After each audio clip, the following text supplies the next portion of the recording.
Compte rendu de la 55e réunion du Conseil de ministres. Le président de la République, chef de l'État, Félix-Antoine Tshisekedi Tshilombo, a présidé ce vendredi 27 mai 2022 par visioconférence la 55e réunion du Conseil de ministres. 5 points étaient inscrits à l'ordre du jour. 1. Communication du président de la République, chef de l'État. 2. Point d'information. 3. Approbation d'un relevé des décisions du Conseil de ministres. 4. Examen et adoption des dossiers. 5. Enfin, examen et adoption de textes. La communication du président de la République a porté sur 3 points, à savoir 1. De l'appel aux groupes armés à rejoindre inconditionnellement le processus de paix et l'engagement de nos forces de défense et de sécurité à la défense de la patrie. Au regard de l'évolution de la situation sécuritaire à l'est de la République démocratique du Congo, le président de la République, chef de l'État, a tenu à rappeler son engagement plusieurs fois renouvelé de ramener la paix et la sécurité à l'est du pays, priorité absolue de sa gouvernance. C'est dans ces cadres qu'il faut placer notamment sa décision de proclamer l'état de siège dans les provinces de l'Ituri et du Nord Kivu, et récemment l'appel lancé aux groupes armés à s'engager inconditionnellement au processus de paix, renoncer à la lutte armée et revenir dans les rangs des Congolaises et Congolais dignes de cette citoyenneté. Toutes ces initiatives, a souligné le président de la République, ont reçu le soutien des États de la région de la communauté de l'Afrique de l'Est et conduit dans le cadre de la mise en œuvre des résolutions du deuxième conclave de chefs d'État de Nairobi. Il a condamné l'attitude d'un groupe criminel bénéficiant des appuis sans équivoque de certains acteurs régionaux qui a décidé de rompre cet engagement républicain et de s'attaquer à nos forces de défense et de sécurité dans des positions qu'elles occupent dans les territoires de Rutshuru et Nyiragongo dans le Nord Kivu. La mésaventure de cette force négative, née de la manipulation, a rencontré l'engagement farouche et infaillible de forces armées de la République démocratique du Congo à défendre chaque centimètre carré du territoire national face aux groupes de criminels et barbares qui écument certains coins non seulement du Nord Kivu, mais aussi de l'Ituri. Le président de la République a tenu à rassurer que les forces armées de la République démocratique du Congo ont repris le contrôle de la situation qui tend à se stabiliser en repoussant les assauts de ceux qui ont décidé de s'attaquer à la République. Face à cette situation qui nous impose des défis existentiels, le président de la République, chef de l'État, en appelle à la mobilisation des Congolaises et Congolais et à l'unité pour soutenir nos vaillants soldats qui, comme lui-même, sont déterminés à défendre les termes de leur serment. Aux compatriotes actuellement victimes de ces actes barbares, de ces forces négatives et terroristes, ils n'échapperont pas à l'action de la justice. Il a assuré du soutien de la nation. Le président de la République, chef de l'État, a pour ce faire chargé le gouvernement à mobiliser tous les moyens nécessaires afin d'apporter à ses compatriotes ainsi qu'à nos vaillants militaires engagés au front un appui sans faille. Aussi, le gouvernement est appelé à poursuivre les efforts politiques et diplomatiques pour le rétablissement de la paix et de la sécurité. Le deuxième point de la communication du président de la République a porté sur la nécessité d'un site viabilisé pour le projet Kin Emploi. Dans sa communication du 11 février 2022, lors de la 40e réunion du Conseil de ministres, le président de la République avait rappelé le caractère urgent qui avait d'honorer l'engagement pris par le gouvernement d'attribuer un site viabilisé au projet Kin Emploi sur lequel il faudra bâtir le centre de ressources financé par la coopération belge ENABEL. Considérant la pertinence et l'opportunité de ce projet d'insertion professionnelle à l'emploi décent des jeunes, au regard de problèmes cruciaux auxquels ils font face, le président de la République a de nouveau engagé le Premier ministre à s'assurer que tous les ministres sectoriels concernés à s'acquitter de leur part dans les meilleurs délais pour ne pas voir le pays rater une telle opportunité. Le dernier point de la communication du président de la République a porté sur la nécessité de soutenir en permanence l'élan d'amélioration du climat des affaires et des investissements. En faisant de l'amélioration du climat des affaires un pilier du programme du gouvernement, le président de la République a rappelé qu'il avait à cœur la ferme espérance que l'exécutif devrait accorder toute l'attention que cette problématique mérite. Pour permettre au pays d'attirer des investisseurs et des capitaux, avec les tableaux numériques de suivi et d'évaluation des réformes, le président de la République assure le suivi quotidien de l'exécution des tâches par les 16 ministres réformateurs. Tout en réservant l'appréciation spécifique de chaque ministère concerné à une prochaine réunion irrélative, il a invité les ministres réformateurs et les autres membres du gouvernement à redoubler d'efforts pour faire mieux dans ces domaines, spécialement dans la parfaite maîtrise et la supervision de leurs administrations respectives, dont certains acteurs se révèlent comme des obstacles majeurs à la mise en œuvre des réformes. Intervenant à la suite de la communication du président de la République, le Premier ministre et chef du gouvernement a fait une brève restitution de la réunion de sécurité qu'il a présidée le 25 mai dernier sur instruction du président de la République, chef de l'État, axée sur la situation sécuritaire qui prévaut à l'est du pays, principalement au Nord Kivu. Après avoir passé en revue toute la situation sur le terrain et au vu des rapports des services, quelques options sur le plan opérationnel, diplomatique, humanitaire et économique ont été levées et transmises au président de la République, chef de l'État et commandant suprême de forces armées de la République démocratique du Congo et de la police nationale congolaise pour compétence. Le Premier ministre a aussi fait part au Conseil de la tenue à Kinshasa depuis le 23 mai 2022 des assises de la 39e session ordinaire du Conseil de ministres du Conseil africain et malgache pour l'enseignement supérieur CAMES en CIV. Il a rappelé que l'adhésion de notre pays, le 14 avril 2011 à Libreville, au Gabon, à cette organisation sous-régionale, s'explique par le fait que CAMES est un modèle de coopération culturelle et scientifique interuniversitaire idoine qui réunit plusieurs États membres de notre continent, plus le Madagascar. Étant un espace francophone d'intégration régionale, et ce par l'enseignement supérieur et la recherche scientifique, CAMES joue concomitamment le rôle d'agence d'assurance qualité externe pour la crédibilisation de nos niveaux de formation et d'évaluation.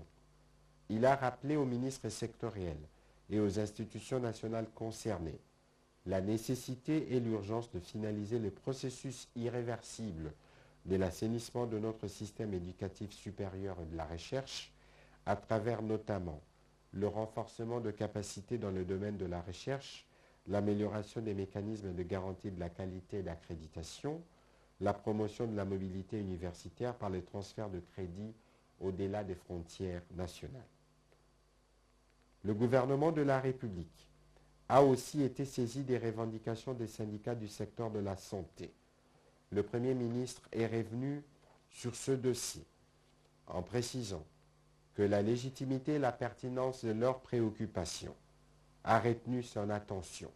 Il a de ces faits instruit le ministre sectoriel concerné, notamment le vice-premier ministre, ministre de la fonction publique, le ministre d'État, ministre du budget, le ministre de la Santé publique, Hygiène et Prévention ainsi que le ministre des Finances, de tout mettre en œuvre pour apporter des réponses appropriées aux revendications de médecins et autres professionnels de la santé non médecins. 4. De la situation de la crise pétrolière. Au sujet de la crise pétrolière qui sévit présentement dans notre pays, le Premier ministre a rassuré l'opinion que les produits pétroliers concernés sont en cours d'acheminement pour renforcer les stocks existants et ainsi contenir la flambée des prix. Le gouvernement tiendra compte du coût social d'une éventuelle levée de cette subvention et veillera à ce que, quelle que soit la situation, tous les équilibres nécessaires soient sauvegardés. Au chapitre de points d'information, 1. État et administration du territoire. Le vice-ministre de l'Intérieur, Sécurité, décentralisation et affaires coutumières, représentant le vice-premier ministre en mission, a informé le Conseil que l'état du territoire reste dominé par la poursuite des opérations militaires ordonnées par le commandant suprême des forces armées de la République démocratique du Congo et de la police nationale congolaise, avec un accent particulier sur les récents événements dans le Nord Kivu. Sur le plan politique, en vue de préserver l'ordre et la tranquillité dans les provinces et a connu récemment l'élection de gouverneurs et des vice-gouverneurs, suite aux velléités des tensions perceptibles à travers les assemblées provinciales, le ministère a invité pour consultation les présidents et les députés provinciaux de la Tchopo, Bazuele et Tanganyika, où la situation avait tendance à la dégradation, de nature à troubler l'ordre public. Intervenant à son tour, le ministre de la Défense nationale et ancien combattant est revenu sur les opérations militaires menées contre les M23. Il s'est essentiellement focalisé sur la chronologie des événements. Il a soutenu de manière non équivoque, au regard des effets militaires trouvés sur terrain, que le Rwanda soutenait bel et bien ces mouvements. Parmi les effets retrouvés, il s'agit des pères détenus, des casques de forces spéciales, des gourdes militaires et d'autres munitions. Au sujet de la pandémie à Covid-19, la vice-ministre de la Santé publique, Hygiène et Prévention a présenté au nom du ministre en mission la situation de la pandémie à Covid-19 en République démocratique du Congo. La situation générale reste stable et contrôlée dans l'ensemble du pays. Cependant, au cours de la 20e semaine, 6 provinces de notre pays ont été notifiées d'un total de 256 cas de contamination au Covid-19, dont 141 au Lualaba, 85 à Kinshasa, 20 au Haut-Katanga, 7 au Nord Kivu, 2 à la Tchopo et 1 au Congo central. Pendant la semaine qui se termine, on n'a enregistré aucun cas de décès. Comparé à la semaine épidémiologique précédente, il a été observé une tendance à la baisse de l'incidence de cas de Covid-19 de 27,06%. Étant donné que nos vagues de l'épidémie à Covid-19 sont importées, la prudence est plus que recommandée à notre population, car les virus circulent encore avec le risque d'une autre vague dans les semaines et les mois à venir en République démocratique du Congo. Le renforcement du dispositif de contrôle sanitaire à nos frontières, la surveillance génomique pour détecter rapidement le variant de la Covid-19 en circulation, l'amélioration du dépistage et l'intensification de la vaccination font partie du dispositif de riposte contre cette pandémie dans notre pays. Rapport sur l'état d'avancement de projets d'entretien des constructions dans la voirie de Kinshasa. Le ministre d'État, ministre des Infrastructures et Travaux publics, a fait rapport au Conseil de l'évolution des travaux de la voirie dans la ville-province de Kinshasa. Les travaux d'exécution à ce jour se présentent. Pour Kinshasa, 0 trou, 66,8%. Chile-Gelo, 34,80%. Le projet est piloté par Modène Construction, 38,07%. Et les projets dirigés par ABC Construct, 30,40%. Le Conseil a pris acte de cette note d'information. À son tour, le ministre de l'Industrie a présenté au Conseil 2 notes d'information. La première a porté sur le processus de mise en œuvre de la zone économique spéciale de Maluku, de la période allant de janvier 2020 à mai 2022. Il a indiqué que ce processus va de la signature le 28 janvier 2020 du contrat d'aménagement relatif au développement, à l'exploitation et à la gestion des zones économiques spéciales pilotes de Maluku entre l'AZS et la société Stratégos LLC, à la feuille de route relative à la réalisation de travaux de viabilisation de la zone économique spéciale pilote de Maluku, en passant par le retrait du statut d'aménageur à Stratego Group LLC. Le ministre de l'Industrie a également donné des indications sur les activités restantes à réaliser à des échéances identifiées jusqu'à l'achèvement et la réception technique des travaux de viabilisation des infrastructures de base de la zone économique spéciale pilote de Maluku. La deuxième note a concerné le plan d'urgence pour le démarrage de travaux de viabilisation des infrastructures de base de la zone économique spéciale de Maluku. À ces sujets, le ministre de l'Industrie a rappelé que lors de la 49e réunion du Conseil de ministres du 15 avril 2022, le président de la République, chef de l'État, avait insisté sur l'urgence du lancement de travaux de viabilisation de la zone économique spéciale de Maluku aux fins de faciliter l'installation des entreprises privées intéressées d'y réaliser de projets d'investissement et de contribuer ainsi à la création d'emplois. Cependant, l'évaluation de l'exécution des missions de l'aménageur Stratégos par une commission interministérielle ad hoc a abouti au constat des défaillances sur le plan technique, financier et organisationnel. Ces dernières ne lui ont pas permis de remplir ses obligations souscrites dans le cadre du contrat d'aménagement signé avec l'Agence de zones économiques spéciales. À ce stade, le plan d'urgence élaboré et nécessitant l'adoption du Conseil de ministres prévoit entre autres activités la publication immédiate de l'agence fiduciaire relevant du ministère des Finances de la décision d'attribution de marché des travaux de l'État relatifs au génie civil et électrique aux entreprises sélectionnées après avis de non-objection de la Direction générale du contrôle de marché public. Le Conseil a pris acte de cette note d'information. À son tour, intervenant spécialement, le ministre des Hydrocarbures a fait le point dans ses chapitres de points d'information de la situation générale de la gestion des stocks de carburant en République démocratique du Congo, confronté comme d'autres pays à la pénurie de produits pétroliers conséquence de la guerre en Ukraine. Il a été complété par le ministre des Finances qui assure l'intérim du ministre de l'Économie nationale. Ces deux membres du gouvernement ont rassuré le Conseil que toutes les dispositions sont prises pour garantir la disponibilité du carburant sur toute l'étendue du territoire national. Le Conseil a pris acte de cette note d'information.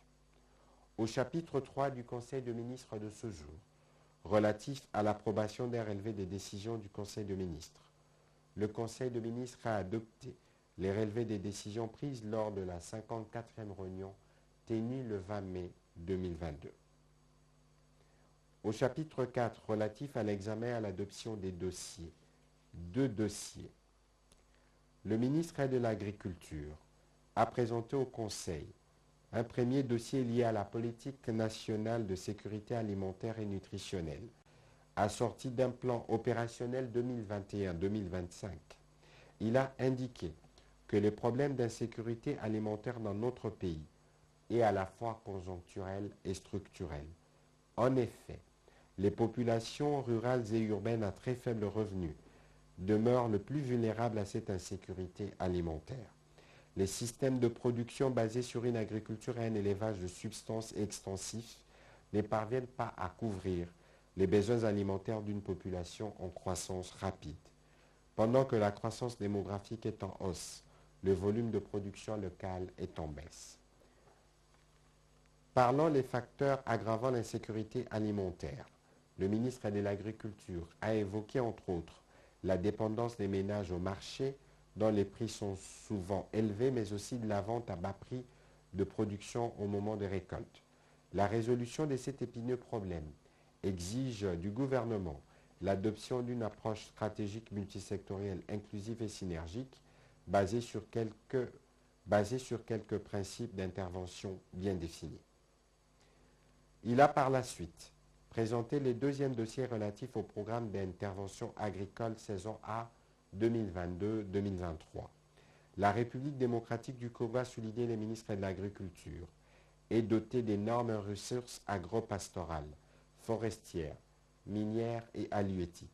Malheureusement, les pays n'arrivent toujours pas à satisfaire les besoins alimentaires de plus de 80 millions d'habitants.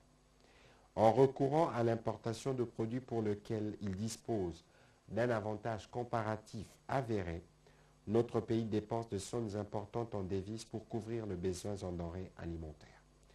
Les dossiers présentés par les ministres de l'Agriculture se proposent de répondre aux assignations du gouvernement relatives à la mise en place de la filière agricole comme stratégie alternative face aux effets pervers dus au changement climatique, à la pandémie à Covid-19 et à la crise induite par les conflits russo-ukrainiens. Les objectifs de ces programmes sont le suivant: l'amélioration de l'offre intérieure, la diversification et l'amélioration de la production agricole, la redynamisation de la chaîne des valeurs, l'amélioration des revenus des producteurs agricoles, la création d'emplois et la lutte contre l'exode rural, l'amélioration de la diversité économique et la balance commerciale, l'économie des devises par la réduction des importations.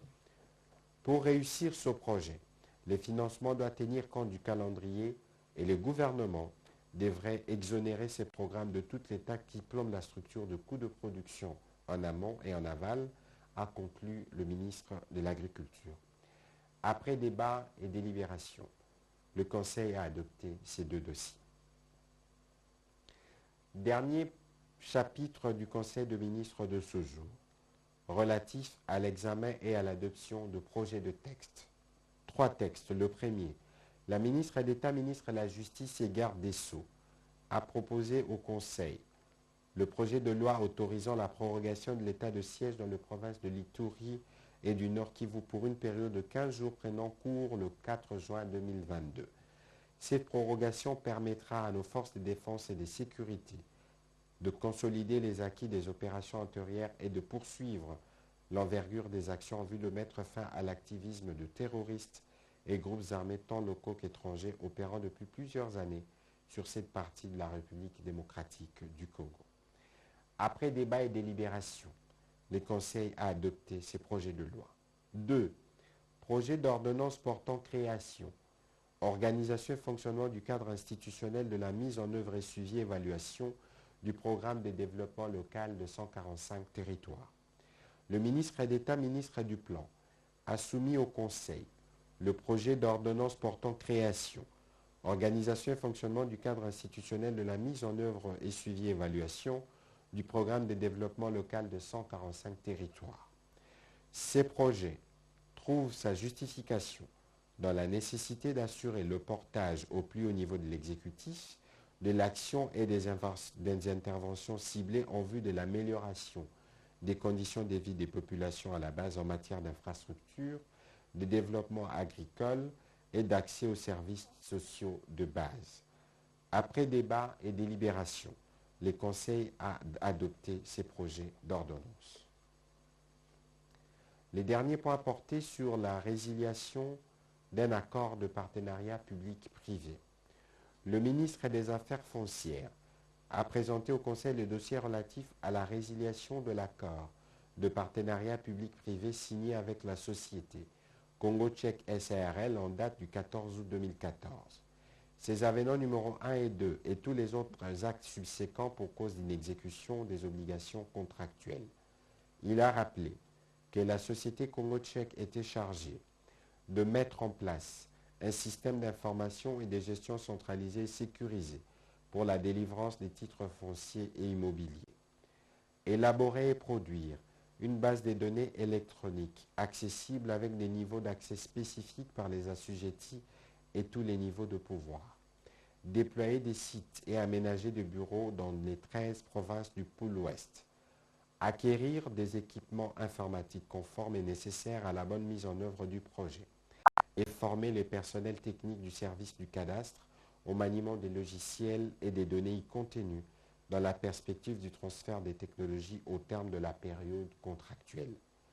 À l'évaluation, la société Congo Tchèque n'a pas fait preuve de bonne foi depuis 2016 dans l'exécution de ses obligations contractuelles, raison pour laquelle le ministre des Affaires foncières a sollicité du gouvernement la résiliation de son contrat et qu'à l'issue de cette résiliation, la République fasse valoir ses droits en saisissant la justice. Après débat et délibération, le Conseil a adopté cette proposition de résiliation. Commencée à 12h40, la réunion du Conseil de ministres a pris fin à 16h41. Je vous remercie.